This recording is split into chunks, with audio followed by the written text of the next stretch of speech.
ఎవరి దగ్గరనే అండి డిస్ట్రిబ్యూట్ చేస్తారా? ఈ పేపర్లు ఇచ్చేసి మూడు మూడు కలిపినాయి కదా.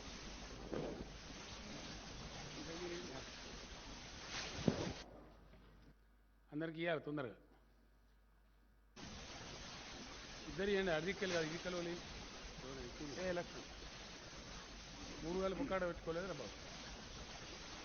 ఇది ఎవరి దగ్గరనే అండి డిస్ట్రిబ్యూట్ చేస్తారా? అది కాదు ఈ పేపర్లు ఇచ్చేసి మూడు మూడు కలిపినాయి కదా.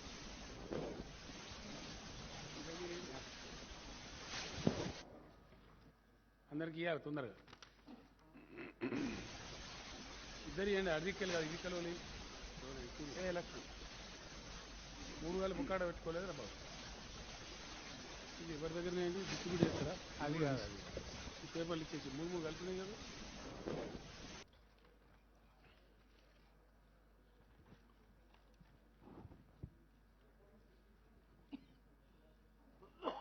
అవి చాలా ఇంపార్టెంట్ మల్లేశంకర్ మేము ఇచ్చేది. మూడు మూడు ఉన్నాయి. ఒక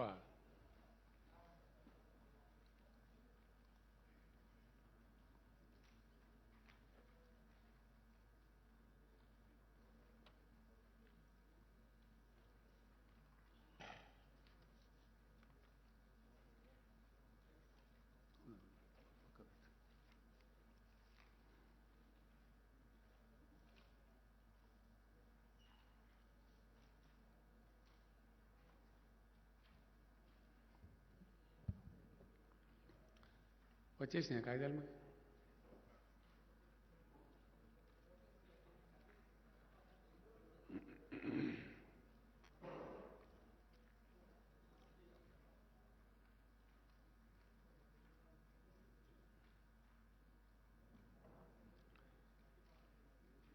దేశంలో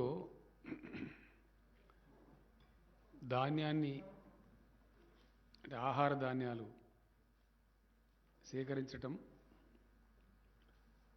సేకరించినటువంటి ధాన్యాన్ని ప్రజా పంపిణీ వ్యవస్థ ద్వారా పేదలకు అందించటం, అట్లాగే దేశ ఆహార భద్రత కోసం బఫర్ స్టాక్స్ నిల్వ చేయటం,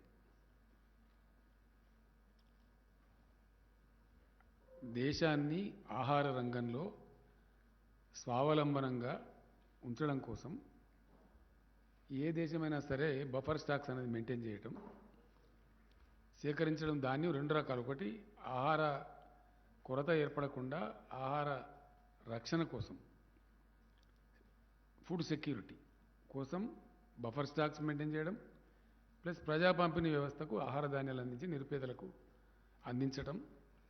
ఇది ఫుడ్ సెక్యూరిటీ యాక్ట్ కింద రాజ్యాంగబద్ధంగా కేంద్రం మీద ఉన్నటువంటి బాధ్యత.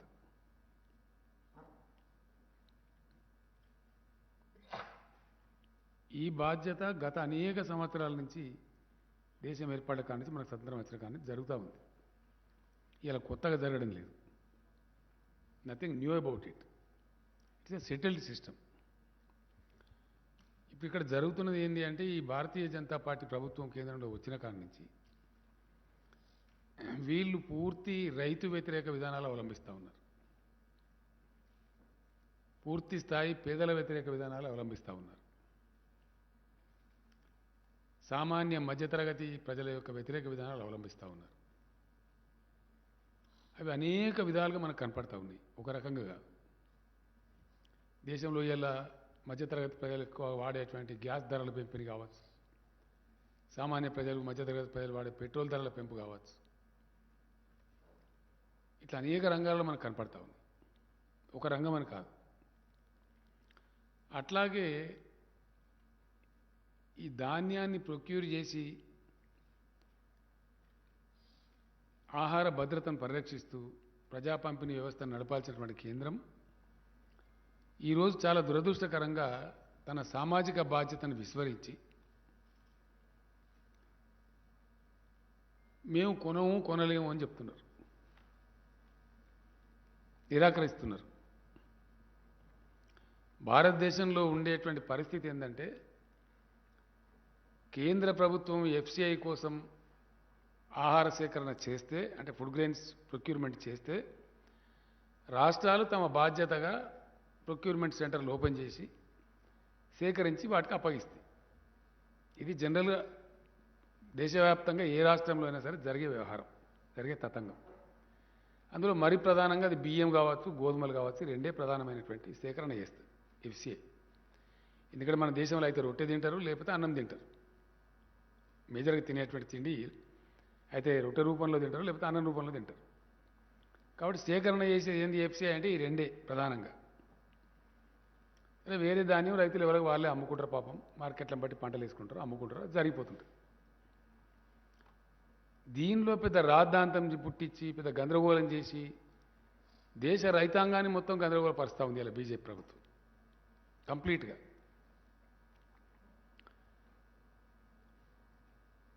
ఇంత చిన్న విషయం ఎందుకంటే ఇప్పుడు సపోజ్ ఫర్ ఎగ్జాంపుల్ ఇది ఎట్లా ఉంటుందంటే చాలా సులభమైనటువంటి విషయం. లక్షల కోట్ల రూపాయల బడ్జెట్ కలిగి ఉండి 140 కోట్ల మందికి ప్రాతినిధ్యం వహించేటువంటి కేంద్ర ప్రభుత్వం ఒక చిల్లర కొట్టు షావుకారులాగా మాట్లాడకూడదు, కిరాణా షాప్ లాగా మాట్లాడకూడదు. అది కేంద్ర ప్రభుత్వానికి ఔన్నత్యం కాదు. ఎట్లా అంటే ప్రతి విషయంలో నువ్వు లాభ నష్టాలు బేరీజ్ వేసుకొని మాట్లాడతావా? అప్పుడు నువ్వు ప్రభుత్వం ఎట్లయితే నాకు అర్థం కాదు. ప్రభుత్వంగా సమాజం పట్ల we have a social responsibility. ఏ ప్రభుత్వం అన్నా కానీ ఇప్పుడు ప్రజా పంపిణీ వ్యవస్థ ఉంది, ఇట్స్ ఏ సోషల్ రెస్పాన్సిబిలిటీ. అట్లానే ఆహార భద్రత, దేశ ఆహార భద్రత is also a social responsibility. దాని నిర్వహణలో భాగంగా కేంద్ర ప్రభుత్వానికి ఎప్పుడన్నా అనుకోకుండా ఏదైనా కారణం చేత కొంచెం నిల్వలు పెరిగినాయి అనుకో, దానికి ఆల్టర్నేటివ్స్ ఆలోచించే శక్తి కూడా కేంద్రానికి ఉంటుంది. ఆ కేంద్రమే ఆ బాధ్యత నిర్వర్తించాలి. ఆ ప్రాసెస్లో ఒక 30,000 కోట్లు, 40,000 కోట్లు, 50,000 కోట్లు, పోను 1,00,000 కోట్లు నష్టం వస్తే కేంద్రం భరాయించాలా? ఇవి చిల్లర కొట్టు కాదు కదా, నాకు అర్థం కాదు. ఆ ప్రాసెస్లో ఒకవేళ ఏదైనా కొంత స్టాప్ గ్యాప్ అరేంజ్మెంట్లో కొద్ది గ్యాప్ వస్తే కేంద్రం షుడ్ బేర్ దట్. ఆ బాధ్యత నుంచి తప్పుకుంటూ, ఆ సామాజిక బాధ్యత నుంచి తప్పుకుంటూ మీరు నేపాల్ని చాలా దిక్కుమాలినతనంగా, చాలా ఘోరంగా, ఘోరాతి ఘోరంగా రాష్ట్రాల మీద నెట్టేసేటువంటి ఒక దరిద్రం కొట్టు ప్రయత్నం జరుగుతూ ఉంది. ఇంత నీచమైనటువంటి కేంద్ర ప్రభుత్వాన్ని ఇదివరకైతే మేము చూడలేదు, భవిష్యత్తులో చూస్తామని కూడా అనుకోవట్లేదు. ఇంత దిగజారినటువంటి కేంద్రాన్ని అన్ని నోరు తెరిస్తే పచ్చి అబద్ధాలు, నోరు తెరిస్తే అంత డుల్ముల్ రాజకీయం, గందరగోళపరచుడు, ఏది స్ట్రేట్గా చెప్పకపోవడు. ఇదేం తరహా రాజకీయం అండి, నాకు అర్థం కాదు. ఇదేం పద్ధతి? ఇది ప్రజలను, రైతులను కన్ఫ్యూజ్ చేయడమా, లేకపోతే ఏంది? ఇప్పుడు వెరసి ధాన్యం సేకరణ విషయంలో ఇవాళ మంత్రివర్గంలో దాదాపు 3-4 గంటల పైన చాలా సుదీర్ఘంగా చర్చ చేస్తాం. ఇప్పుడు తేలుతున్నది ఏంది?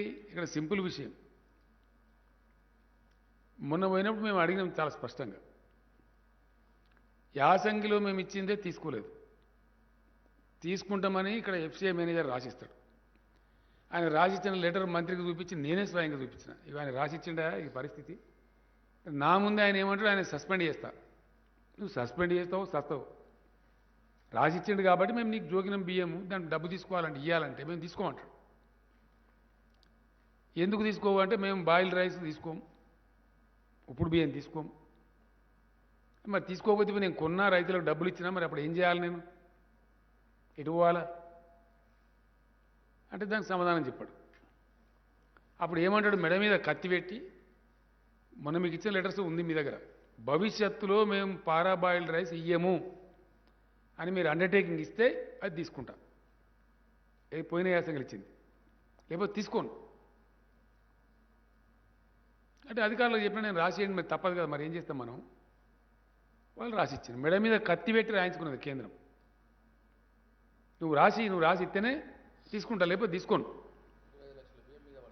25 లక్షల టన్నుల బియ్యం మీద పడితే, లేకపోతే మనం ఆల్రెడీ కొన్నాం, ప్రొక్యూర్మెంట్ చేసినాం, మిల్స్లో ఉంది, రైతులకు డబ్బులు పే చేసినాం. చాలా హై వాల్యూ ఉంటుంది. మరి అప్పుడు ఏం చేయాలి రాష్ట్ర ప్రభుత్వం? ఏం చేయాలి? ఆర్థిక స్థితి కూడా అంత ఉండదు కదా రాష్ట్ర ప్రభుత్వం దగ్గర. సో అది ఆ విధంగా రాయించుకున్నారు. తర్వాత మేము పోయినప్పుడు కూడా, నేను స్వయంగా వెళ్ళినప్పుడు కూడా ఆయన చాలా స్పష్టంగా చెప్పిండు కేంద్ర మంత్రి నాకు, మేము బాయిల్డ్ రైస్ ఒక గింజ కూడా తీసుకోము. ఇక్కడ వస్తున్నది ఏంది? రెండు విషయాలు అడిగినండి. సరేనా, మరి రారాజు తీసుకుంటావు కదా, అది ఎంత తీసుకుంటావు? సంవత్సరానికి కోటా అయ్యి, సంవత్సరానికి ఒకసారి కోటా ఇచ్చేసి మేము ఇంత తీసుకుంటామంటే మేము పండించి ఇస్తాం నీకు, మా రైతులకు చెప్తాం. అది మేము చెప్పం. తర్వాత వర్షాకాలం నువ్వు 40 లక్షలకు ఇచ్చినావు.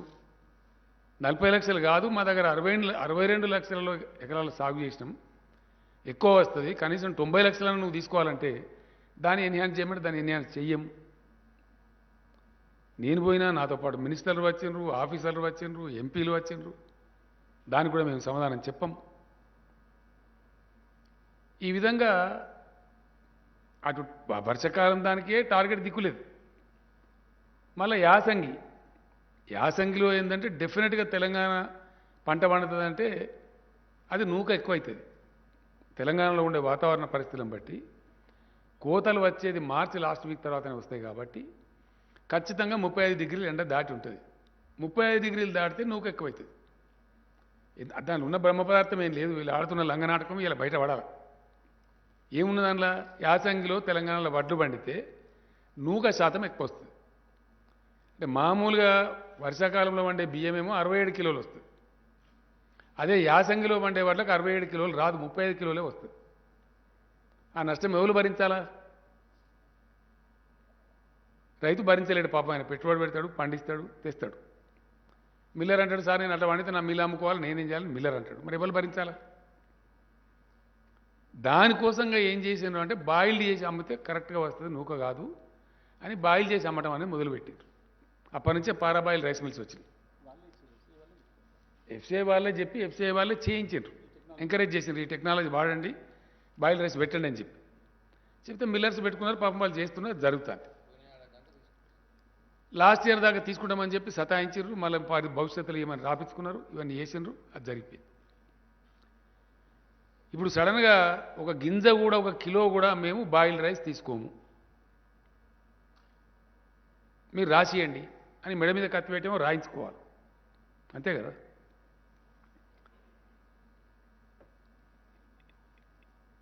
ఇప్పుడు ఏం చేయాలి మరి రైతులు?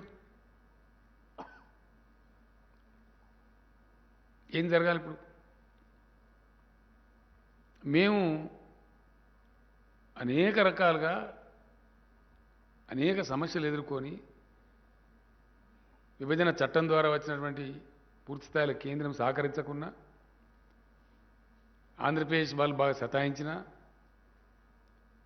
వితిన్ తెలంగాణ ఉన్న కొంతమంది రాజకీయ రాక్షసులు వందల వేల కేసులు వేసినా అన్ని ధీటుగా ఎదుర్కొని బ్రహ్మాండంగా ప్రాజెక్టులు కట్టాం. చాలా గందరగోళంగా ఉన్నటువంటి కరెంటును మంచిగా చేసి కరెంటు 24 గంటలు వచ్చేటట్టు చేసినాం. గ్రామీణ ఆర్థిక వ్యవస్థ పటిష్టం కావాలని ఒక్క వ్యవసాయం కాదు అనేక రంగాలలో చర్యలు తీసుకున్నాం. దాంట్లో వ్యవసాయం కూడా చాలా బాగా పటిష్టపరిచినాం. రైతులను అద్భుతంగా ఎంకరేజ్ చేయడానికి రైతు బంధు ఇచ్చినాం. రైతులు చనిపోతే కుటుంబాలు బదారణ పడద్దని రైతు బీమా ఇచ్చినాం.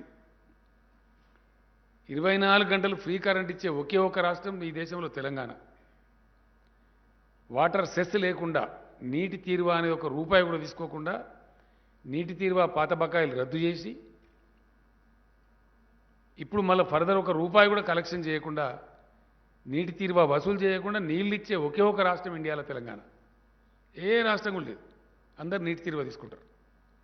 కాలువల ద్వారా ప్రాజెక్ట్ నీళ్ళు కనుక ఇస్తే, చెరువుల ద్వారా ఇస్తే కూడా వాటర్ సెస్ కలెక్ట్ చేస్తారు, ట్యాక్స్ నీటి పన్ను వసూలు చేస్తారు. పాత నీటి పన్ను బకాయిలు రద్దు చేసి ఇప్పుడు కొత్తగా నీటికి పన్ను లేకుండా మా రైతాంగం బాగా పంటలు పండించాలని పండిస్తున్న ఏకైక రాష్ట్రం తెలంగాణ. దీంతో ఏమైపోయింది? మీకు ఇచ్చిన టేబుల్లో ఉన్నది, బ్రహ్మాండమైనటువంటి వ్యవసాయ విస్తరణ జరిగింది. చాలా అద్భుతమైనటువంటి పంటల దిగుబడి పెరిగింది తెలంగాణలో. మీకు ఇచ్చిన టేబుల్స్లో ఉందండి, చాలా స్పష్టంగా ఉంది.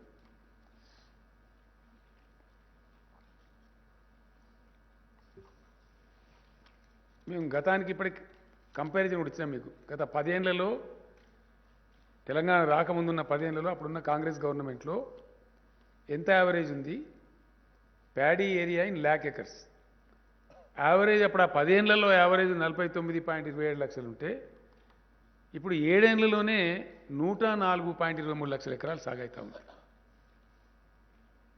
విస్తీర్ణం. మీ టేబుల్ చూస్తే మీకు అర్థమవుతుంది.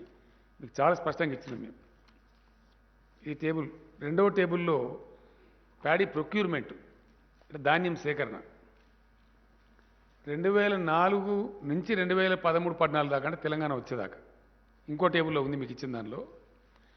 ఆ 10 సంవత్సరాలలో యావరేజ్ పర్ యానం ఎంత ధాన్యం సేకరించిన వరి ధాన్యం అంటే 10.09 lakhs 10 లక్షల టన్నులు సేకరించారు సంవత్సరానికి. ఇవాళ తెలంగాణ వచ్చిన తర్వాత 7 ఏళ్లలో 10 ఏళ్ళు కాలే, మాది ఇంకా 3 ఏళ్ళు కావాలి. 7 సంవత్సరాలలో తెలంగాణ సేకరించే యావరేజ్ ధాన్యం 69.38 లక్షలు. ఇది నా లెక్క కాదండి, ఇది మొత్తం గవర్నమెంట్ స్టాటిస్టిక్స్. ఈ 10 ఏళ్ళ లెక్క కూడా వ్యవసాయ శాఖ స్టాటిస్టిక్సే. మీరు ఎవరిని అడిగినా ఇస్తారు. ఇది డిపార్ట్మెంట్ లెక్క, ఇది కాకి లెక్క కాదు. ఎఫ్సిఐ దగ్గర ఉంటుంది, గవర్నమెంట్ ఆఫ్ ఇండియా దగ్గర ఉంటుంది, గవర్నమెంట్ తెలంగాణ దగ్గర ఉంటుంది. యావరేజ్ 2004-05 నుంచి 13-14 దాకా 10 ఏళ్లలో 10.09 lakhs ఉంటే ఈ 7 ఏళ్లలో యావరేజ్ ధాన్యం సేకరణ వచ్చి 69.3 లక్షలు. హైయెస్ట్ ప్రొక్యూర్మెంట్ అయింది last year 141.08 lakh metric tons. అది కూడా ఇచ్చినాం మీకు ఇక్కడ. 1,41 lakh మెట్రిక్ టన్స్ ధాన్యం సేకరించారు. ఇది ఎట్లా సాధ్యమైంది? ఇది అంటే మొదటి సంవత్సరం చూడండి 15లో కరువు ఉన్నది, కరెంట్ బాగా లేదు, అప్పటికి ఇంకా బాగా గాలే. 14-15 మీరు చూడండి, చూస్తే మీకు ఇచ్చిన టేబుల్లో మేమేమి వేరే చెప్పలేదు, జరిగిన యాక్చువల్ ఫిగర్స్. కారణం ఏంటంటే మేము కొత్తగా వచ్చిన గవర్నమెంట్కి అప్పుడప్పుడే సర్దుబాటు చేస్తున్నాం. మీ టేబుల్ చూస్తే మీకు క్లియర్గా అర్థమవుతుంది. ఈ చివరికి వచ్చేటప్పటికి ఎట్లెట్లా కరెంటు మంచిగా అవ్వకుండా వచ్చిందో, ఎట్లెట్లా ప్రాజెక్టులు కంప్లీట్ అయినాయో, ఎట్లెట్లా మిషన్ కాకతీయ కంప్లీట్ అయిందో, పవర్ స్టెబిలైజ్ అయ్యి బోర్లలో అండర్గ్రౌండ్ వాటర్ పెరిగిందో అట్లా క్రాప్ పెరుగుతూ వచ్చింది. అటు చెరువుల ద్వారా కావచ్చు, బోర్ల ద్వారా కావచ్చు, ప్రాజెక్టుల ద్వారా, కాలువల ద్వారా కావచ్చు, క్రమంగా పెరుగుతూ వచ్చి లాస్ట్ ఇయర్కి వచ్చేటప్పటికి భయంకరంగా పెరిగింది. ఒక 140 అంటే 1,41,00,000 టన్నులు ఉత్పత్తి చేసింది తెలంగాణ. ఇది మీకు జీర్ణం కాక, మీకు అర్థం కాక, మీకు తెలివితేటలు లేక, మీకు నిర్వహణ సామర్థ్యం లేక అన్ని అరాకిరి మాటలు మాట్లాడుకుంటూ చాలా దిక్కుమాలిన మాటలు మాట్లాడుతూ ఉన్నారు. చాలా తప్పు అది. అందుకే ఇలా మేము పార్లమెంట్లో నిలదీస్తూ ఉన్నాం, లోక్సభలో అలా సమాధానం లేదు. టీఆర్ఎస్ పార్లమెంట్ సభ్యులు ప్లకార్డులు పట్టుకొని నిలదీస్తూ ఉన్నారు ఢిల్లీలో, దాని మీద జవాబు లేదు. మేము అడిగితే కూడా బాయిల్డ్ రైస్ కొనం. మరి తెలంగాణలో వచ్చేదే బాయిల్డ్ రైస్. బాయిల్ చేయకపోతే వచ్చేది ఓన్లీ 50%. బాయిల్ చేయనప్పుడు వచ్చేది ఎంత? 50% రా రైస్ అంటే. కానీ ఉల్టా పల్టా మాట్లాడి మేము బియ్యం కొనమన్నామా అని కేంద్ర మంత్రి కిషన్ రెడ్డి మాట్లాడతారు. బ్యాడ్ లక్ ఏంటంటే, దురదృష్టం ఏంటంటే, చాలా దుర్మార్గమైనటువంటి పద్ధతి. చాలా అంటే చాలా దుర్మార్గమైన పద్ధతి. ఒక రాష్ట్రానికి కేంద్రంలో ఒక మంత్రి ఉన్నాడంటే రాష్ట్ర ప్రజలు సంతోషపడతారు. అరే అట్లా కొనారు బై, కొనాలి, మా రాష్ట్రంలో గట్లే పండుతుందా, మా యాసంగిలు ఇప్పుడు మాకు బాయిల్ రైస్ వస్తుంది, తీసుకోవాలి అని చెప్తే సిపాయి కిషన్ రెడ్డి, ఎట్లన్నా చేసి నేను కొనిపిస్తా అని చెప్తే సిపాయి కిషన్ రెడ్డి. అంతే కదా. కొనము అని చెప్పి రెండో కేంద్ర మంత్రి కావన్నా తెలంగాణకు? నాకు అర్థం కాదు. శాతగాని దద్దమ్మ. I'm very sorry. ఏం మాట్లాడుతాడు అతను? ఒక ఉన్మాదిలాగా మాట్లాడుతున్నాడు. I blame definitely. నీ దమ్ముంటే నువ్వు ఏ ప్రభుత్వంలో మంత్రి ఉన్నావో కొనిపి బాయిల్ రైస్ తెలంగాణ నుంచి వస్తుంది. బాయిల్ రైసే వస్తుందండి, 35 degrees టెంపరేచర్నే పడుతుంది మా పంట, కొనండి అని చెప్పు. అది శాత కాదు నీకు. ఏం దిక్కుమాలిన పాలసీ మీది? మీ చేతగాంతనాన్ని మంది మీద రుద్దుతారా? మీది రైతు హంతక ప్రభుత్వం. దిక్కుమాలిన చట్టాలు తెచ్చి మీ ప్రధానమంత్రి క్షమాపణ చెప్పిండి ఇలా రైతుల మొత్తం భారతదేశ రైతాంగానికి. ఎందుకు చెప్పిన క్షమాపణ నాకు అర్థం కాదు.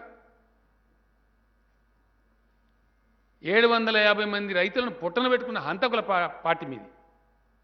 మీకు మాట్లాడతారా? మీరు మీది రైతు రాబందు పార్టీ. వాస్తవం కాదా? 750 మంది చచ్చిపోలేదా? 13 నెలలు పాపం వాళ్ళు కరోనాలో, ఎండలో, వానలో, చలిలో ఆడ చస్తే వాళ్ళని ఆందోళన జీవులని అవమానపరిచి ఇష్టం వచ్చిన నోటికొచ్చిన కారు కూతలు తిట్టి కొట్టి చంపమని హర్యానా ముఖ్యమంత్రి చెప్పి కార్లు ఎక్కించి తొక్కించి చంపి చివరికి క్షమాపణ చెప్పింది మీరు. మళ్ళీ సిగ్గు లేకుండా మాట్లాడుతుండే ఇలా. మేము రైతు బంధువులం, మేము చేయలే. నాశనం అయిపోయినటువంటి చెరువులన్నీ బాగా చేయలే. కనబడతలేవా? దా ఏ ఊరికి వస్తావు? ప్రాజెక్టు మేము కట్టలే, కనబడతలేవా? ఇలా స్టెబిలైజ్ కాలేదు ఆయకట్టు. ఆన్గోయింగ్ ప్రాజెక్టులను మేము కంప్లీట్ చేయలే.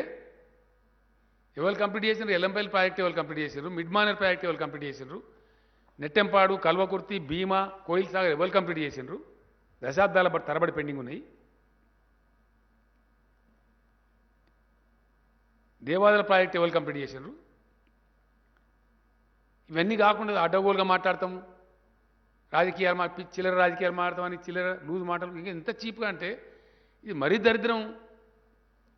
పెట్రోల్ డీజిల్ రేట్లు పెంచింది ఎవరండి దేశంలో? నరేంద్ర మోడీ ప్రభుత్వం కాదా? ఈ కిషన్ రెడ్డి మంత్రి ఉన్న ప్రభుత్వం కాదా? అప్పుడు క్రూడాయిల్ ధర ఎంత, ఇవాళ క్రూడాయిల్ ధర ఎంత? క్రూడాయిల్ ధర తగ్గినాక కూడా మీరు అబద్ధాలు చెప్పి మోసం చేసి దేశాన్ని డీజిల్ ధర పెంచుతారు. పెంచిన తదుపరి రాష్ట్రం వేడ తగ్గించాలని ధర్నా చేస్తారు. మరి సిగ్గుందా మీకు? అని ఇజ్జతమానం ఏమైనా ఉందా? ఇంత అమాయకుల ప్రజలు గొర్రెలా? నువ్వు పెంచాలా, మేమేమో తగ్గి అన్నా. ఇదా? ఇది నీతా? ఇది కేంద్రాన్ని పరిపాలించే, దేశాన్ని పరిపాలించే ఒక ప్రభుత్వం చేసేటువంటి గొప్పతనమా ఇది? ఇదేం దందా అండి? నాకు అర్థం కాదు. డెఫినెట్గా వీళ్ళు ముంచేటోళ్ళు తప్ప మంచి చేసేటోళ్ళు కాదు, తేలిపోయింది ఇప్పుడు. రైతుల వ్యతిరేక పార్టీ 100%. కిషన్ రెడ్డి మాట్లాడతారు రైతులతో మోడీ ఉన్నాడు, రైతులతో మోడీ ఉంటే కొనుమని, బాయిల్ రైస్ కొనుమని. నువ్వంత గొప్పడో అయితే అట్లా కొనరా, కొనిపిస్తాం, కేంద్రంతో మాట్లాడిస్తామని చెప్పు. నేను పండితే 75 లక్షల ఎకరాల వరి మేము రెడీగా ఉన్నామా వేయడానికి. నువ్వు కొంటాడు మేము వద్దంటున్నామా? ఎవరిని మోసం చేస్తావు నువ్వు? రైతులు బండియాలి, వాళ్ళ కొంపలు ఆరిపోవాలి, గందరగోళం చెలరేగన్న ఇక్కడ తెలంగాణలో మళ్ళీ రైతుల ఆత్మహత్యలు పునరావృతం కావన్నా? ఇది చాలా భరించరానటువంటి మాటలు ఇవ్వాలి అతను మాట్లాడి. అలా అగ్రికల్చర్ పాలసీ నీకు ఎరక తోక అగ్రికల్చర్ పాలసీ. మాకెందుకు లేదు అగ్రికల్చర్ పాలసీ? బ్రహ్మాండ అగ్రికల్చర్ పాలసీ లేకపోతేనే 1,41,00,000 టన్నుల బియ్యం ఇచ్చిన మనకు పోయిన సంవత్సరం. ఏం కొంటాం? అదంతా కాదా? తెలంగాణ వడ్డు పండిస్తుంది, బాయిల్ రైస్ అవుతుంది. కొంటవా కొనవరా బాయ్ చెప్పండి. అది చెప్పాడట. అంత వాటి ముఖ్యాన్న అంటే మూడు చూడు దింపి చూపించినట్టు. రా రైస్ ఎంత తీసుకుంటావు అది చెప్పాడు. వానకాలం దానికే దిక్కులేదు ఇప్పుడు. వర్షాకాలంలో ఎంత తీసుకుంటావో చెప్పాడట. పంట వస్తూనే ఉన్నది, కొంటూనే ఉన్నాం. ఇవాళకి ఆల్రెడీ తెలంగాణ ప్రభుత్వం 22 లక్షల టన్నులు కొనేసింది. కానీ మేము కళ్ళ అక్కడ పోయి డ్రామా పెడతాము. ఇప్పుడు పెడదు రాయిగా. మేము స్పష్టంగా తెలంగాణ రైతాంగాన్ని తెలియజేస్తూ ఉన్నాం. ఇవాళ కేంద్రంలో ఉన్న ప్రభుత్వం వైఖరి మీరు గమనిస్తూ ఉన్నారు. రైతు చట్టాలు తెచ్చి వాళ్ళని అరిగోస పెట్టి ఢిల్లీ బార్డర్ మీద సల్లె వాళ్ళని చంపి 700 మంది 50 మంది రైతులను చంపి ఇలా తీరా చట్టాలు వాపసు తీసుకున్న ప్రభుత్వం కేంద్ర ప్రభుత్వం, బీజేపీ ప్రభుత్వం. అంటే ఎంత డులుముల్ ప్రభుత్వం ఇది, ఎంత మోసగారి ప్రభుత్వం. ఈ ప్రభుత్వంలో ఉన్న కేంద్ర మంత్రి కావచ్చు, ఇక్కడ ఉండబడే వాళ్ళ పార్టీ అధ్యక్షుడు కావచ్చు, చాలా దరిద్రంగా ప్రజలను కన్ఫ్యూజ్ చేసే విధంగా మాట్లాడుతూ ఉన్నారు. వీళ్ళ వైఖరి మేము పోయినప్పుడు కేంద్ర మంత్రి ఏమో ఆయన ఇంకోటి మాట్లాడతాడు. ఆయన నేను పోయొచ్చిన మొన్న. ఆ తర్వాత ఎమ్మెల్యేలు, మంత్రులు, ఎంపీలు డెలిగేషన్ పోయినారు, అధికారుల బృందం పోయింది చీఫ్ సెక్రటరీ గారి నాయకత్వంలో. ఆ తర్వాత మళ్ళీ పోయినారు రమ్మంటే ఆయన ఇచ్చిన డేట్ ప్రకారం. ఆడ 9-10 మంది ఎంపీలు ఉంటే అందరు కలిసిపోయినారు. మళ్ళీ ఇంతమంది వచ్చినా మీకేం పని లేదా, వేరే పని లేదా అంటాడు ఆయన. ఇదా రాష్ట్ర ప్రభుత్వం తరఫున, రాష్ట్ర రైతుల తరఫున ఒక వ్యవసాయ శాఖ మంత్రి, ఆయనతో పాటు ఇంకో 3 మంత్రులు 10 మంది ఎంపీలు పాలసీ వస్తే మా రైతులకు చెప్పుకుందాం మంచి చెడునో బతకాలి కదా పెంచినామని చెప్పిపోతే మీకేం పని లేదా వేరే పని లేదా అంటాడా కేంద్ర మంత్రి పని లేకపోతారా 10 మంది ఎంపీలు 4 మంత్రులు chief secretary agriculture secretary finance secretary పచ్చి అబద్ధాలు నోరు తెరిస్తే పచ్చి ఎంత దుర్మార్గం అంటే మీరు స్టన్ అవుతారు మీరు పొద్దున రామచంద్రని అడగండి ఆ లెటర్ ఇస్తాడు మీరు తీసుకోవచ్చు ఇప్పుడు కూడా తీసుకోవచ్చు లేదు మీ దగ్గర పంట అంతా లేదు శాటిలైట్ చూపెడతలేదు శాటిలైట్ చూపెడతలేదా నీ మెదడు చూపెడతలేదు రా బయట గట్లా గంతవాదం ఎందుకు మాట్లాడుతావు మేమైనా పైరవకాల్లా కనబడుతున్నాం మేము రాష్ట్ర ప్రభుత్వం మేము ఏమనుకుంటున్నావు నువ్వు అని మొత్తం లెక్కలు కొంచెం మొక్క మీద కొట్టినాం కరెక్టే ఉన్నది 62 లక్షల ఎకరాల వరి ఉన్నదని మేము రిపోర్ట్ ఇస్తే లేదు అంటాడు శాటిలైట్ చూపెడతలేదు అంటాడు ఇంత తెలివి తక్కువ ఒక కేంద్ర ప్రభుత్వం మాట్లాడేది మళ్ళీ మేము తీసుకుపోయి ఇచ్చిన తర్వాత కరెక్టే 58,66,000 ఎకరాలలో ఉంది అని మళ్ళీ ఒప్పుకుంటాడు అని ఏ మాట కరెక్ట్ నీది ఏది కరెక్ట్ మీ వ్యవహారం ఏంది అసలు రైతుల జీవితాలతో ఇదేనా చెలగాటమాడే పద్ధతి ఒక రాష్ట్ర ప్రభుత్వంతో వ్యవహరించే పద్ధతేనా ఒక కేంద్ర ప్రభుత్వం ఇదేనా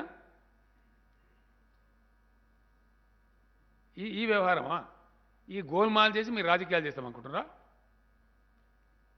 ఇట్లా చాలా చీప్గా బిహేవ్ చేసి మాట్లాడుతూ ఉన్నారు ప్రజలను గందరగోళపరిచి మాట్లాడుతూ ఉన్నారు డెఫినెట్గా తెలంగాణ రైతులను ముంచుతారు వీళ్ళు 100%. ఎందువల్ల ఈ మాట చెప్పాల్సి వస్తుంది ఈ బాధ ఎందుకు అవుతుంది రేపు రైతులు పండిస్తారు ఇది తీసుకోడు ఏం కావాలి గతి ఏమవుతుంది పెట్టుబడి పెడతారు పాపం కష్టం చేస్తారు పంట వస్తుంది నేను మొన్ననే చెప్పిన యాసంగి కూడా మళ్ళీ రైతు బంధు ఇస్తాం మీరు బేఫికర్ ఉండని చెప్పిన రైతులకు మేము అన్ని ఇస్తున్నాం కరెంట్ ఇస్తున్నాం నీళ్ళు ఇస్తున్నాం పెట్టుబడి ఇస్తున్నాం మంచి విత్తనాలు అందిస్తున్నాం నాసిరకం విత్తనాలు ఇస్తున్నాడు కిషన్ రెడ్డి చెప్తాడు ఈ ముఖానికి నాసిరకం విత్తనాలా ఈ ఇండియా మొత్తంలో కల్తీ విత్తనాల మీద పీడీ యాక్ట్ తెచ్చిన ఒకే ఒక government Telangana government no other state in India ఇప్పుడు ఈ సీజన్లో కూడా అరెస్ట్ చేసినాం దాదాపు 78 మందిని పీడీ యాక్ట్ పెట్టినాం ఆ పీడీ యాక్ట్ పాస్ చేయమంటే 7 నెలలు వీళ్ళు కింద పెట్టుకొని కూర్చున్నారు ఢిల్లీలో మళ్ళీ నేను పోయి తిరిగి అప్పుడు ఆయన రవిశంకర్ ప్రసాద్ అని ఉండే సంజాయించి ఇది అవసరం ఉందా రైతులు ఆత్మహత్య చేసుకోవడం అవుతుంది చచ్చిపోయినట్టు అవుతుంది పంట పెడతారు పాపం నమ్మి యాళ్ళ ఖాతాగాయది హతాశులు అయిపోతారు రైతులు అని చెప్పి సంజాయించి కేంద్ర లా మంత్రికి ఈ మంత్రికి ఆ మంత్రికి చెప్పి అప్పుడు పాస్ అయింది చట్టం మీ బీజేపీ పాలించిన దానికంటే 1 కోటి రెట్లు ప్రతి రంగంలో మంచుకున్నాం మేము ఇవాళ 1 కోటి రెట్లు 1-2 రెట్లు కాదు ఈ విధంగా మీ ఆహార దాని బాధ్యత తీసుకోరు ఆహార భద్రత విషయం బాధ్యత తీసుకోరు పంటలు పండితే రైతుల సంక్షేమం పట్టించుకోరు ఎంత తీసుకుంటారు అది చెప్పరు ఇంకా ఉల్టా మీదే మాట్లాడతారా మీదికెళ్ళి నేను ఇలా సీదా ఒకటే పాయింట్ ఎందుకు వచ్చిందండి ఈ ఇంత ప్రాబ్లం ఎందుకు వస్తుంది అసలు తెలంగాణ ఎక్కువ ధాన్యం పండిస్తుంది కాబట్టి దేశంలోనే హైయెస్ట్ పండిస్తుంది కాబట్టి కండు మండి ఈ చిల్లర బాధ కేంద్రాన్ని ఒప్పించే తెలివి లేక దమ్ము లేక మా రైతులు పండిస్తాను కాబట్టి కొనుమని చెప్పేటువంటి నోరు లేక అక్కడ మిమ్మల్ని వాడు పడుచుకోరు కూడా మిమ్మల్ని ఈనాతీనంగా చూస్తారు వీళ్ళని దేగ కూడా దేకడు వెళ్ళాడు అది లేక ఈ దిక్కుమాలిన దరిద్రానికి పిచ్చి పిచ్చి మాటని మాట్లాడుతూ ఉన్నారు మళ్ళీ ఇంకా ఎంత గొప్పదనం అండి వీళ్ళది ప్రభుత్వాన్ని నరేంద్ర మోడీ గారి ప్రభుత్వాన్ని మీకు గ్లోబల్ హంగర్ ఇండెక్స్ అని ఇచ్చినాం మీ దగ్గర ఉంది దయచేసి చూడండి గ్లోబల్ హంగర్ ఇండెక్స్లో ఈ కేంద్ర మంత్రి సిగ్గు లేకుండా మాట్లాడతాడు పీయూష్ గోయల్ మాట్లాడడానికి నోరెట్లతో తెలియదు నాకు ఈ must be ashamed global index hunger index అంటే ప్రపంచ ఆకలి సూచిక ఇది ఏం చూపెడుతుంది 116 దేశాలను సర్వే చేస్తే ఇండియా స్థానం 101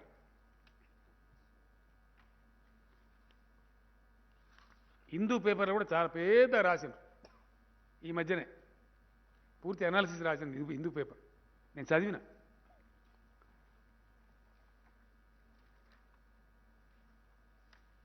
ఇక్కడ ఇంకా దరిద్రం ఏంటంటే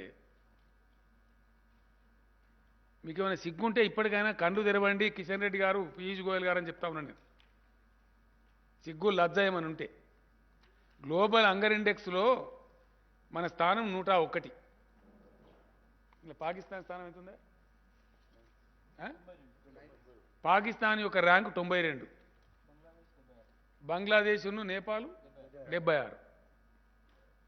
ఇది మన బతుకు. పాకిస్తాన్ బంగ్లాదేశ్ ర్యాంక్ ఏమో 76,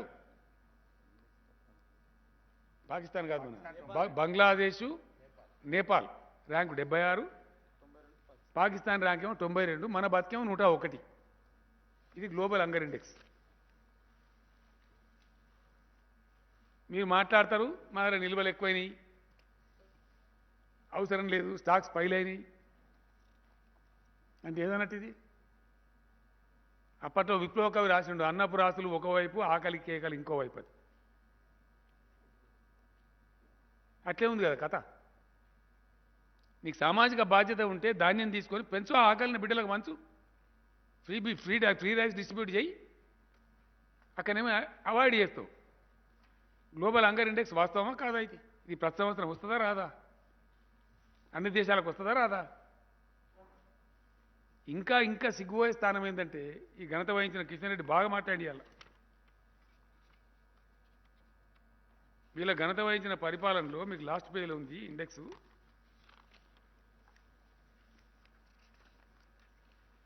ఇక మీకు ఇది చూస్తే అర్థమవుతుంది. మీ దగ్గర ఉంది ఇది. ఇదేంది? ఇది ఇండియా స్థానం 96 ఉంటే 2016లో ఇవాళ 101 దిగజారింది మీ ఘనత వహించిన పరిపాలనలో. ఈ టేబుల్ క్లియర్ చూపెడుతుంది మీకు. అంటే మీ ప్రభుత్వంలో భారతదేశంలో ఆకలి కేకలు పెరిగినాయి. గ్లోబల్ హంగర్ ఇండెక్స్ మన ముఖం మీద ఉమ్మేసినట్టుకున్నది. Yes, definitely 100%. It is a fact.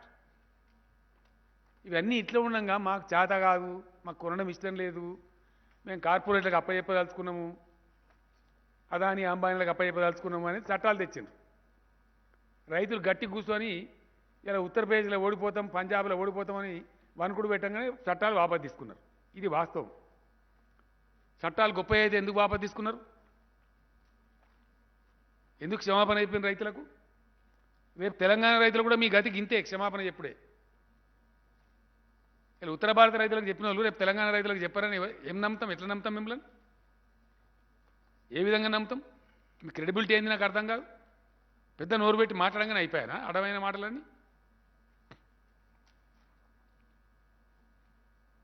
ఈ విధంగా ఇదే కాకుండా రైతుల ఉసురు పోసుకోవడానికి, మధ్యతరగతి ప్రజల ఉసురు పోసుకోవడానికి ఇంకో దుర్మార్గమైన చట్టం, కరెంటు చట్టం తెస్తా ఉన్నారు. ఖచ్చితంగా రైతుల మెడ మీద కత్తి పెట్టి ఎట్టి పరిస్థితులలో ప్రతి బోర్ కాడ మీటర్ పెట్టాలి. నాకు నిన్న వచ్చింది ఉత్తరం పవర్ మినిస్టర్ గారికి, ఆర్కే సింగ్ అని మంత్రి గారు. విద్యుత్ సంస్కరణల మీద మాట్లాడాలి, ముఖ్యమంత్రి గారితో నాకు సమావేశం ఏర్పాటు చేయండి అని వచ్చింది ఉత్తరం వచ్చింది. ఇప్పుడు సంస్కరణ అంటే ఏంటంటే ప్రతి బోర్కు మీటర్ పెట్టానట, ఖచ్చితంగా పెట్టకపోతే రాష్ట్రానికి వచ్చే అప్పులు కట్ చేస్తారట. రాష్ట్రం మీద కత్తి పెట్టి రాష్ట్రాల హక్కులు అధికారాలు హరించి మొత్తం పవర్ మీద పెత్తనం అంతా కేంద్రం తీసుకుంటుందట, కరెంటు మీద. రేపు ఏమంటుంది కేంద్రం తీసుకొని? అన్ని రాష్ట్రాలకు సమానంగా ఇస్తాం, మీకు 24 గంటలు ఇయ్యం, మీరు కూడా 16 గంటలే వాడుకోవాలి. ఇదేనా పవర్ రిఫార్మ్స్ అంటే? ఇవేనా? ఏం జరగబోద్దు అన్నట్టు రేపు? మేము కష్టపడి కింద పడి మీద పడి దాన్ని మంచిగా చేసుకొని, చెడిపోయిన దాన్ని నాశనమైన దాన్ని మంచిగా చేసుకొని ఇవాళ శుభ్రమైన కరెంటు 24 గంటలు ఇచ్చుకుంటున్నాం, దాన్ని కూడా నాశనం చేస్తారట. దాని మీద సమాధానం ఏంది?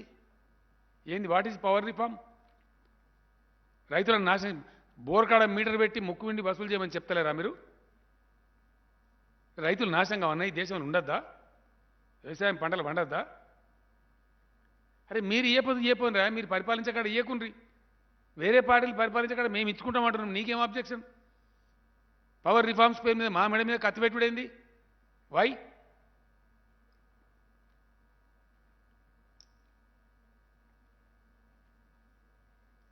ఏంది అది కూడా ఉందిగా, అది చాలా పెద్ద కథ. నెక్స్ట్ దానిలో చెప్దాం. వస్తున్నాయి అవన్నీ బయట పెట్టేటి ఆడిట్స్ పెడతాం వీళ్ళని. తప్పదిగా ఈ దేశంలో రైతులు బాగుపడాలంటే ఈ ప్రభుత్వాన్ని పారదోలాలి. ఈ దేశం నుంచి 100%. We have to fight A battle. సామాన్య ప్రజలు, పేద ప్రజలు, రైతులు వాళ్ళకి రక్షణ రావనంటే ఈ దుర్మార్గమైన బీజేపీ పరిపాలన పోవాలి ఈ దేశం నుంచి 100%. ఏం వైఖరండి ఇది? నాకు అర్థం కాదు. మేము పెంచుతాం డీజిల్ ప్రైజు, మళ్ళీ బదాల్లో మేమే లొల్లి పెడతాం. ఇంత మాయం వచ్చిందిరా ఉంటుందా? ఇంతకన్నా దుర్మార్గం ఉంటుందా? మేము వడ్లు కొనము, అయినా గొడవ పెడతాం. కొరేమ్మా కొన అంటున్నావు నువ్వే, నిరాకరిస్తున్నావు నువ్వే, మా పాలసీ మారిందని చెప్తావు నువ్వే, బాయిల్డ్ రైస్ కిలో కూడా కొన అంటావు నువ్వే, మళ్ళీ కళ్ళాల కడవ నువ్వే వేసేస్తావా? ఇదేం కథనండి? ప్రపంచం లెక్కలేదు ఇది. ఎక్కడ ఉంటుందా ఇటువంటి కథ?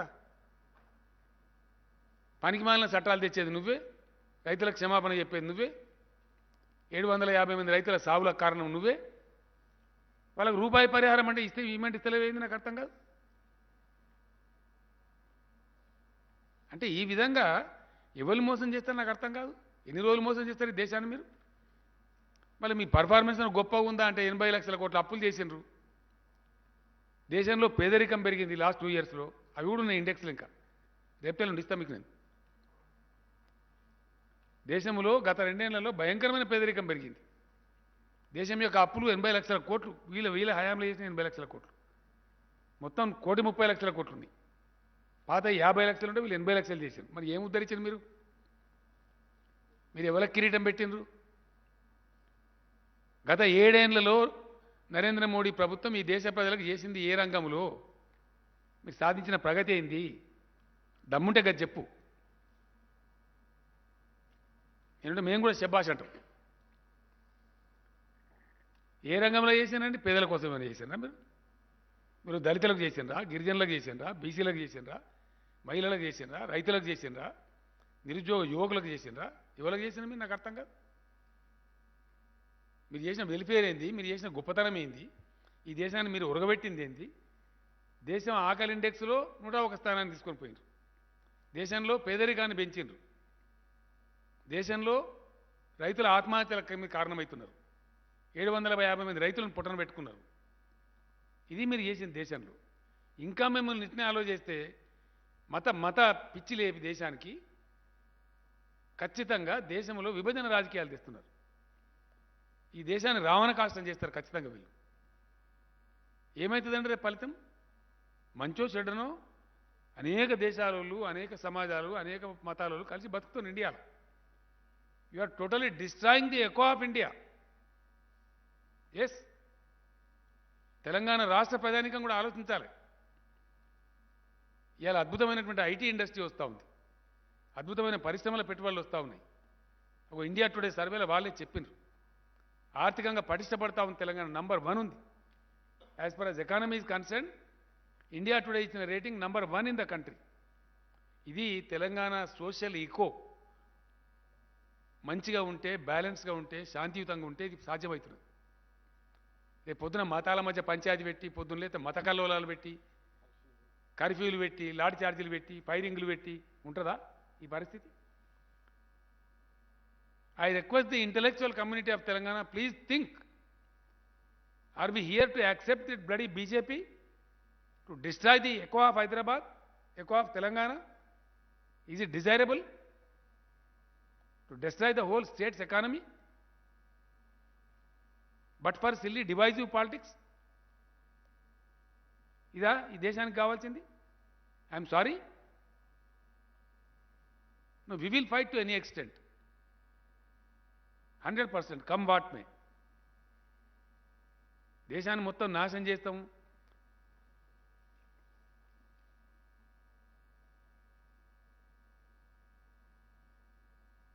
ఈ పద్ధతి కాదు. వీళ్ళని నమ్మి సర్వనాశనం అయిపోతాం.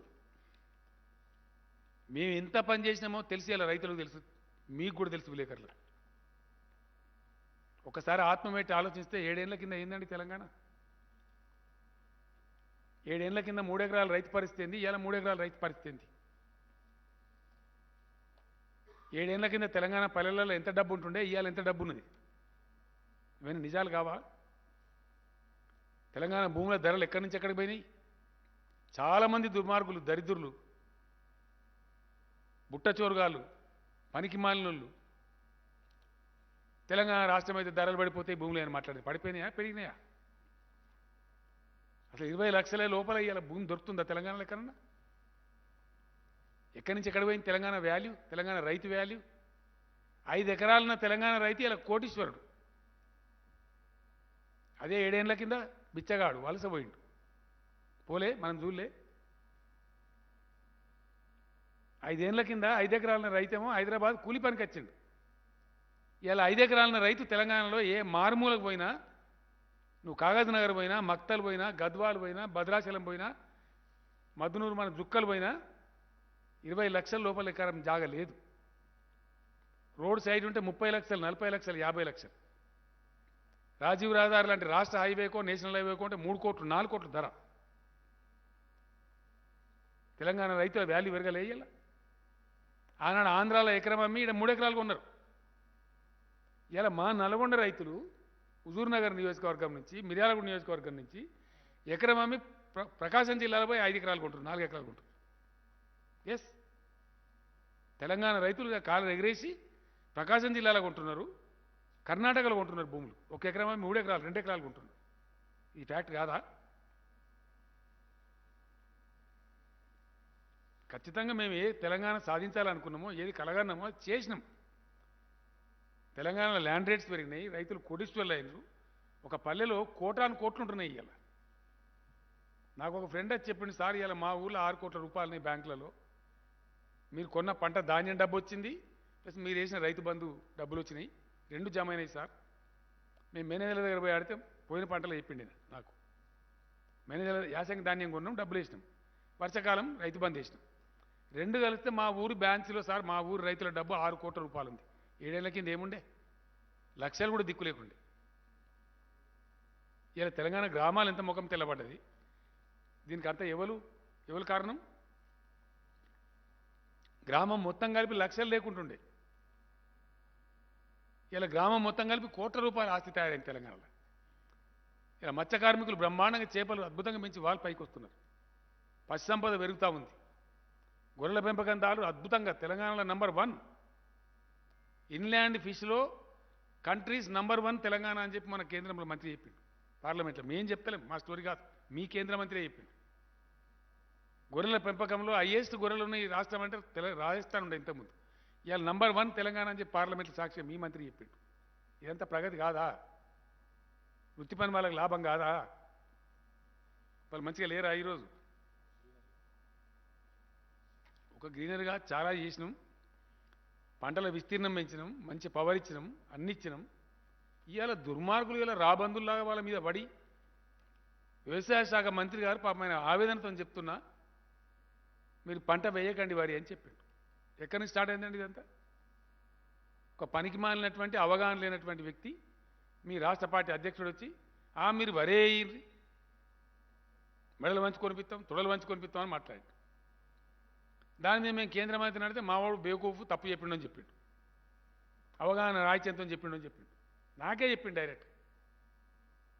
నేను కోపానికి వచ్చినా మా అట్లా మాట్లాడినవా, నన్ను కన్సల్ట్ చేయకుండా ఎట్లా మాట్లాడినావు? నాకే మీకు కూడా చెప్పిండు. మన మంత్రులు పోయినాడు చెప్పి, నేను పోయినాడు కూడా చెప్పిండు.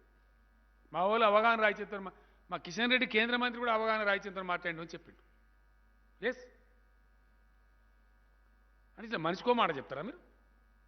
ఇంత డోకా చేసుకుంటే ఇవన్నీ మర్యాద పాటిస్తామండి. ఒక లెక్కల మర్యాద ఉంటే, నీకు మర్యాద ఉంటే, మోసం చేసేది నువ్వు, ద్రోహం చేసేది నువ్వు, రైతులను ముంచేది నువ్వు, ఉల్టా మా మీద బదనామా? ఇదేం కథ? నాకు అర్థం కాదు. ఇదెక్కడ కథ?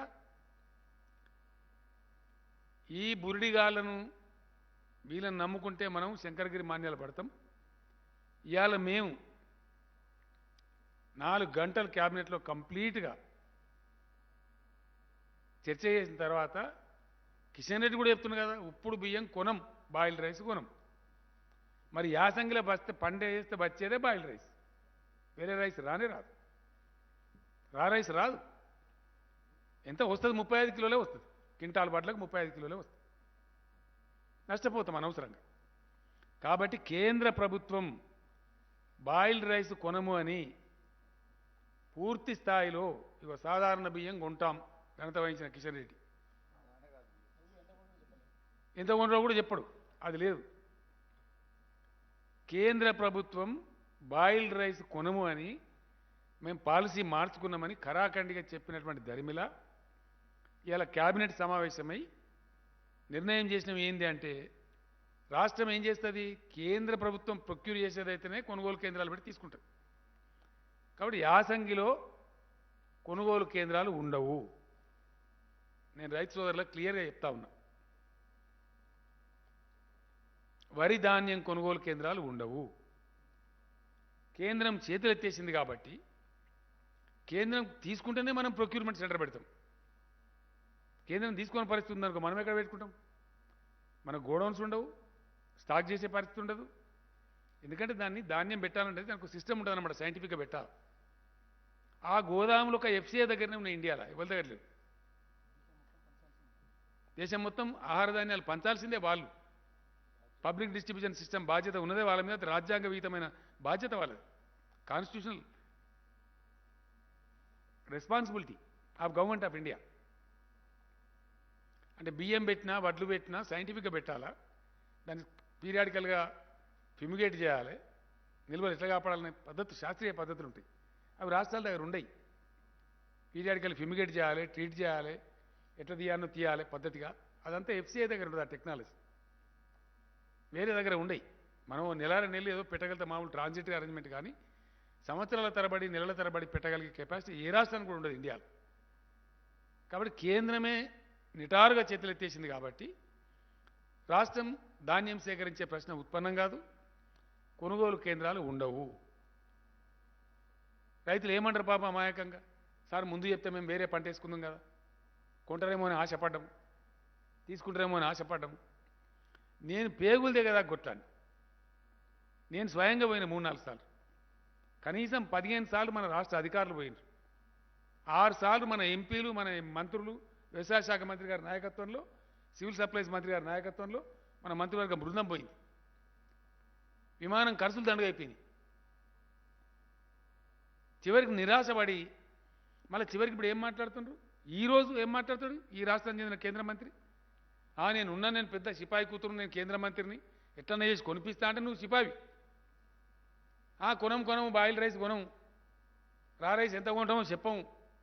ఇది గొప్పతనమా? ఒక కేంద్ర మంత్రి ఒక గొప్పతనమా? రాష్ట్ర రైతుల యొక్క బతుకుతో నువ్వు చెలగాట మాడతావా? ఇదేం ఆర్గ్యుమెంట్ అండి? I'm very sorry. దీని మీద చిల్లర రాజకీయం మాట్లాడు, చెత్త మాటలు మాట్లాడు, దీనికి సంబంధం లేని మాట. ధాన్యం ఎంత కొంటారా బాబు అంటే నువ్వు హుజురాబాదు, తోకబాదు, ఇంకో బాదు, గదా అని చెత్త ఒకటే దాన్ని మాట్లాడిన మాట విన్నారు కదా మీరు. తలా తోక, గజువేలట, ఇందు దుబ్బాకనట, ఇంకేమేమో ఉంది అందులో ముచ్చట తప్ప అదేమి. ఒక అర్థవంతంగా జరుగుతున్న చర్చ ధాన్యం మీద. కొంటావా కొనవా? కొంటే ఎంత కొంటావు కదా చెప్పమనగా సాదా కాదట. నీ ఆహార మంత్రిత్వ శాఖ అడగరాదా? నీ ప్రధానమంత్రిని అడగరాదా? అడుగు.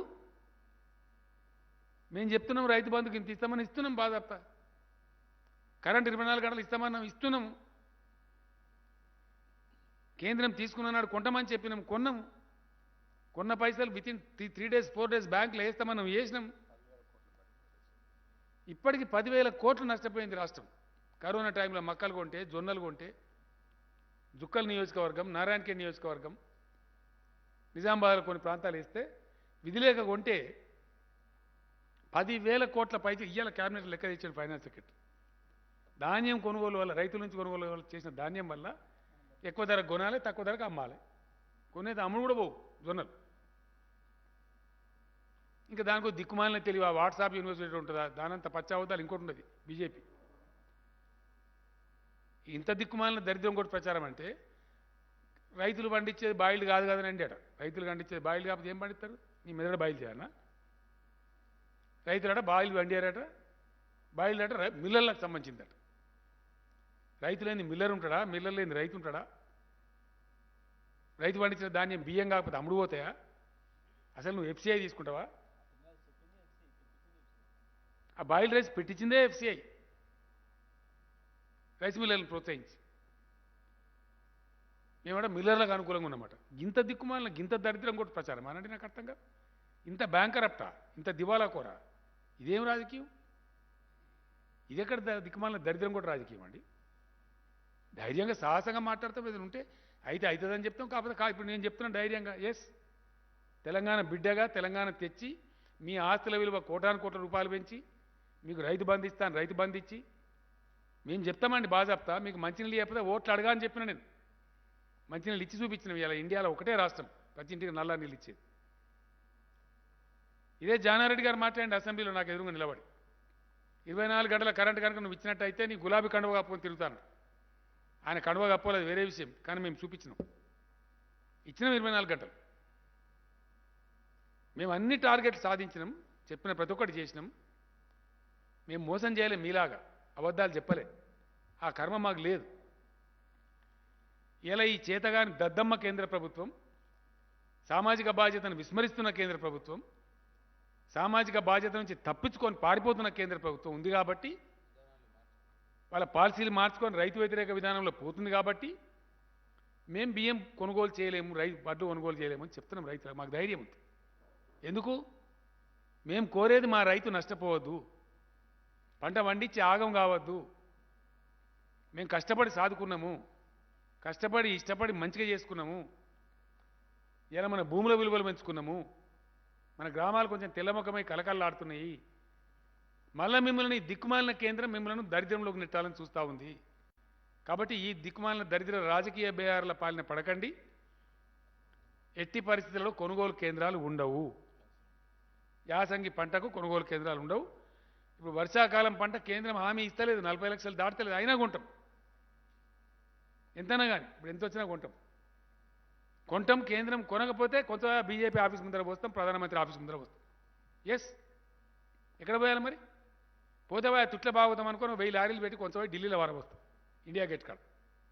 మీరు చూస్తారు, మీరు చూడబోతారు. మరి ఇంకేం చేస్తాం? ఇక వర్షాకాలంలో కొంటాము, ఎంతైనా కొంటామని మాట్లాడుతున్నారు కిషన్ రెడ్డి. ఇక చూస్తాం. కొనలేదనుకో, ఈడ కిషన్ రెడ్డి ఇంట్లో పోస్తాం, బీజేపీ ఆఫీసులో పోస్తాం, ఢిల్లీలో ఇండియా గేట్ కాడ పోస్తాం. Yes, we have to do that.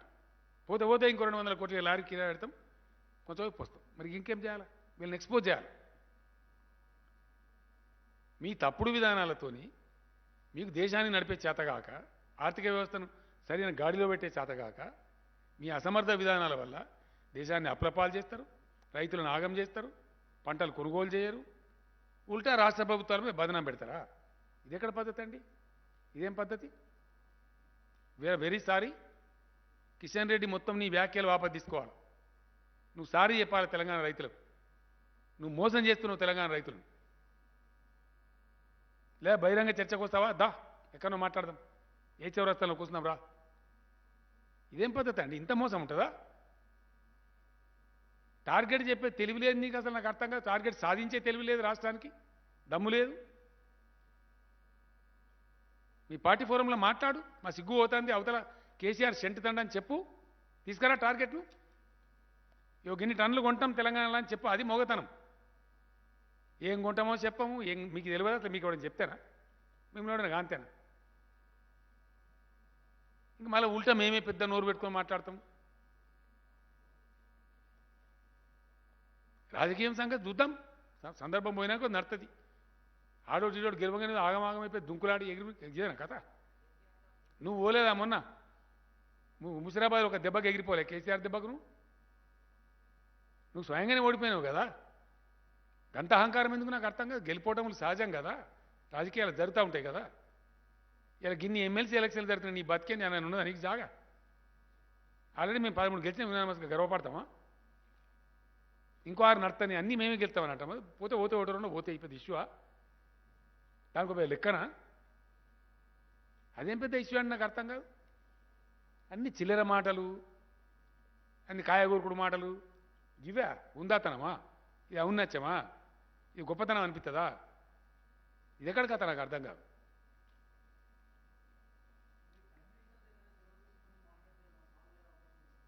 ఏం ప్రైమ్ మినిస్టర్ అంటే ప్రైమ్ మినిస్టర్ చెప్పలేదు అనుకుంటారా మీరు? ప్రైమ్ మినిస్టర్ చెప్పలేదు అనండి, నేను చెప్పలేదని మీరు ఎట్లా అనుకుంటారు? చాలా సందర్భాలు అయిపోయిన, ఒక సందర్భం కాదు. లెటర్లు రాసినాము, ఓపెన్ లెటర్ రాసినాం ధర్నాకెళ్ళి. మొన్న రాసిన లెటర్ ప్రైమ్ మినిస్టర్కే కదా, ఏం రాలే.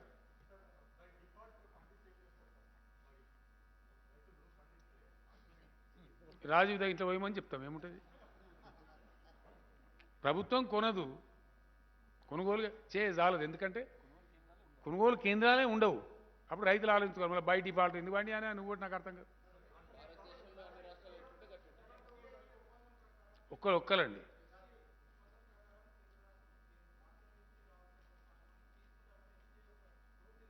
ఏం నోట్లేదండి.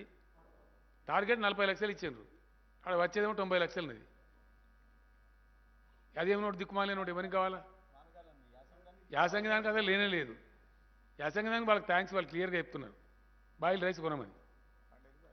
పండేదే బాయిల్ రైస్ తెలంగాణలో, వేరే రైస్ ఆడ పండితే నాకు అర్థం కాదు. డ్రామా కంపెనీ ఎందుకు?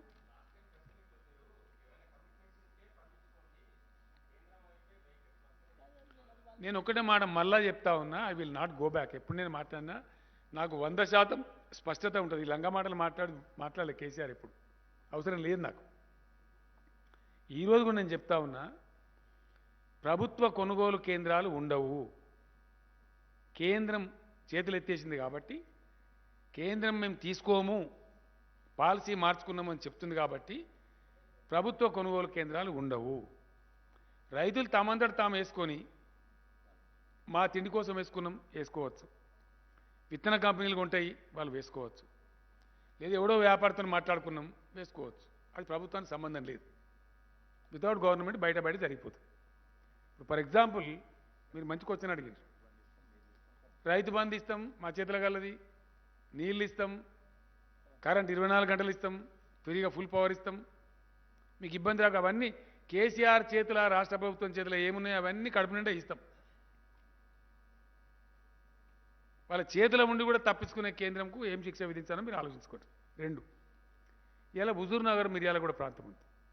నిన్న నేను సైదిరెడ్డి ఎమ్మెల్యే గారికి మాట్లాడి 85% కొనుగోలు అయిపోయినాయి సార్ అని చెప్పి. ఎవరు కొన్నారా? మొత్తం గవర్నమెంట్తో కొనిచ్చినా? లేదు సార్, మేము ఒక గింజ కూడా గవర్నమెంట్కి అమ్మము, మాకు మిల్లర్స్తో టైప్ ఉంది. మళ్ళీ మా వాళ్ళు అమ్మిండ్రు, నాటు కూడా స్టార్ట్ చేసింది సార్ అని చెప్పాడు. ఎక్కడ? హుజూర్ నగర్ ప్రాంతంలో, హుజూర్ నగర్ నియోజకవర్గంలో. మీరు కూడా మాట్లాడచ్చు సైదిరెడ్డి గారు కావాలంటే. ఏంది అంటే మాది 1750 కాడ కొంటారు సార్, ఆరబెట్టకుండా పచ్చోట్లే కొంటారు మిల్లర్స్. మా మిల్లర్సు అక్కడ మా రైతులంతా మొదటి నుంచి టైప్ ఉన్నారు. చింటూ అనే రకమేమో 21 కొంటుండ్రు అని మొత్తం డీటెయిల్ చెప్పారు.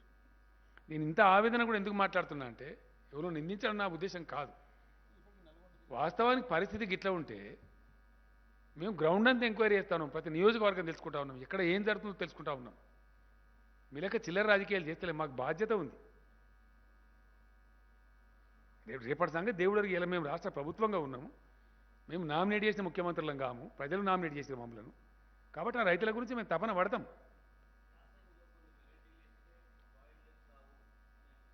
నేనేమంటున్నా అంటే బాయిల్ రైసే అవుతుంది, బాయిల్ రైసే వస్తుంది అనేది మిల్లర్స్ కానీ మొత్తం వ్యాపారులు కానీ ఇంకోరు కానీ చెప్పిన విషయం.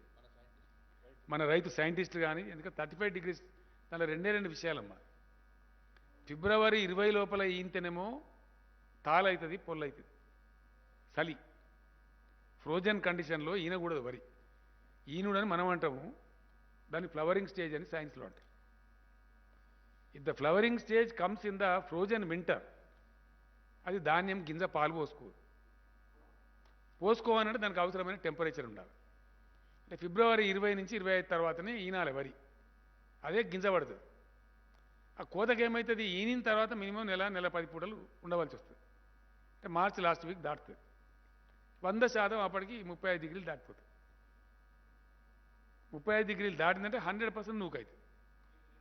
ఏ వెరైటీ అన్నా కానీ, సన్న లేదు, దొడ్డు లేదు, ఏ వెరైటీ వేసిన. ఈరోజు నా అగ్రో క్లైమేటిక్ కండిషన్లో, ఈరోజు మన దగ్గర అందుబాటులో ఉన్న విత్తనాలలో ఏ రకమైన వరి వేసినా తెలంగాణలో డెఫినెట్గా 50% రైసే వస్తుంది. వర్షాకాలంలో వచ్చే 67 కిలోలు రావు, 35 కిలోలే వస్తాయి. ఇది రైతులందరికీ తెలిసే విషయం. బాయిల్ రైస్ బిల్ రైస్ కాదు, నూక ఎక్కువ అవుతుంది. నూక కావద్దు అంటే బాయిల్ చేస్తారు. ఆ బాయిల్ చేసే టెక్నాలజీ పెట్టించింది కూడా ఎఫ్సిఐ.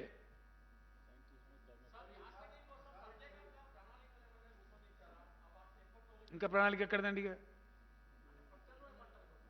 అదే ఆటోమేటిక్, అది రైతుల ఇష్టం కదా, దానికి ఎక్కడ పోవాలా?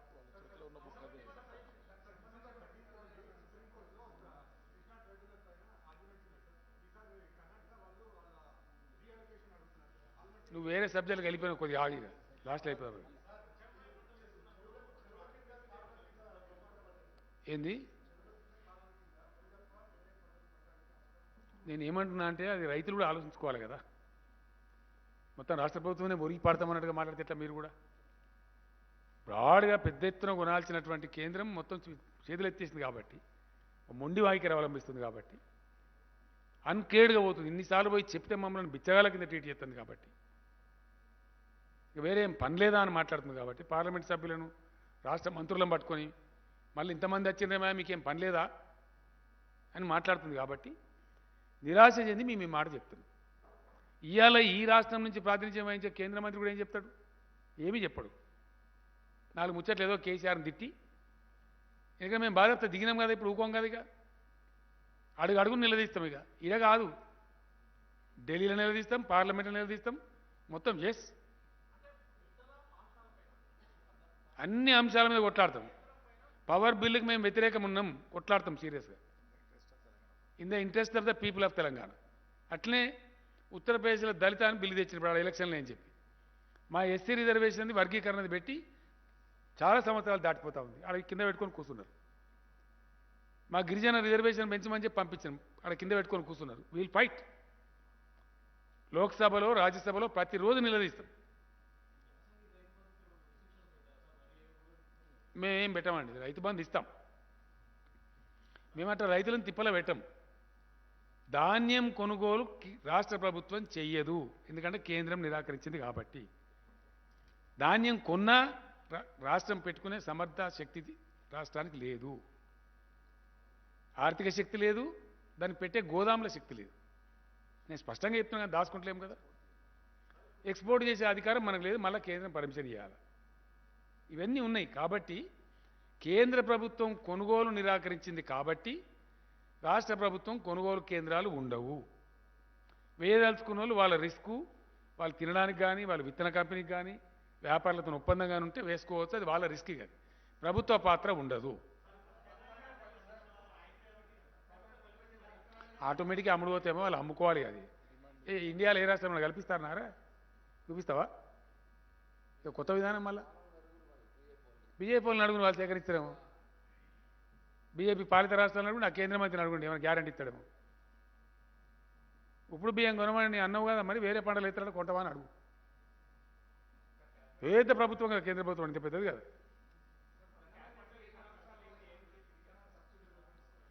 రైతులకు శాంక్షన్ చేసిన 22.5 కోట్లు చచ్చిపోయిన వాళ్ళకు 750 మందిని చంపిన కదా బీజేపీ ప్రభుత్వం.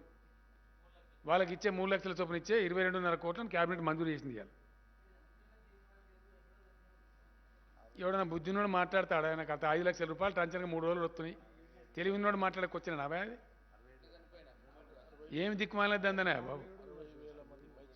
60,000 మంది రైతులకు ఆల్రెడీ కొన్ని కోటాను వేల కోట్ల రూపాయలు వచ్చేసినాయి. ఆల్రెడీ 3,000 కోట్ల పైచీలకు వచ్చినాయి. ఎంటైర్ వరల్డ్లో లేదు. సిగ్గుపడాలి ఇట్లా మాట్లాడే పిసగాడిది కొడుకులు ఉంటే వాడు సిగ్గుపడాలి.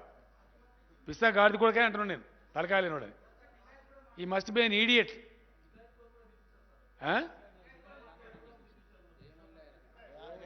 ఏంటిది అది? సరే, ఆయనకి పాపం ఏదో మిస్ఇన్ఫర్మేషన్ మాట్లాడుంటాడు. నేను చూడలే కూడా ఆయన ఏం మాట్లాడిండు వాస్తవానికి. క్వశ్చన్ ఈజ్, తెలంగాణలో అమలయ్యేటువంటి రైతు బీమా పథకం ఈ ప్రపంచంలో ఎక్కడైనా ఉందా? అది రాయి నువ్వు పేపర్. మొత్తం ప్రపంచంలోనే ఉందా, ఇండియాలో కాదు. తెలంగాణలో అమలవుతున్న రైతు బీమా పథకం, రైతు ఏ కారణం చేతి చచ్చిపోయినా సరే, అండ్ ఇన్సూరెన్స్ ఉంటే ఎట్లుంటుందండి? యాక్సిడెంట్కి ఉంటుంది, పాము కాటుకుంటుంది. ఇది అట్లా కాదు. సహజ మరణం సంభవించినా సరే 5 లక్షల రూపాయలు వారం లోపల వాళ్ళ ఖాతాలో పడుతున్నాయి. ఇది తెలంగాణ రైతులకు తెలుసు. ఇది ఎవరో కొక్కిరాయి గారు మాట్లాడితే మేము దాన్ని కేర్ చేయం.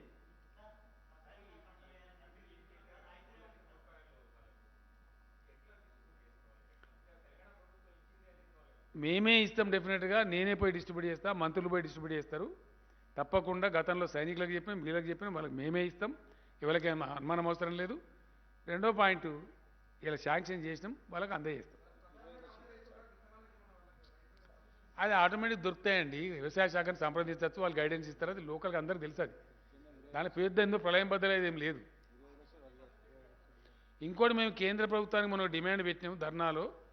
మేము 3 లక్షలు ఇచ్చినాం, మీరు 25 లక్షలు ఇవ్వండి రైతు కుటుంబాలకు. we continue to demand the government of India. దాని మీద మాట్లాడు, దాని మీద జవాబు చెప్పు ఫస్ట్. అట్లే కనీస మద్దతు ధర చట్టం కూడా ఇదే సెషన్లో తేవాలి. Thank you.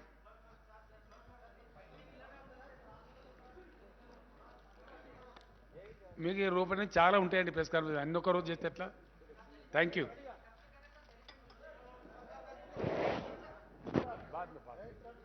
कल बात करें.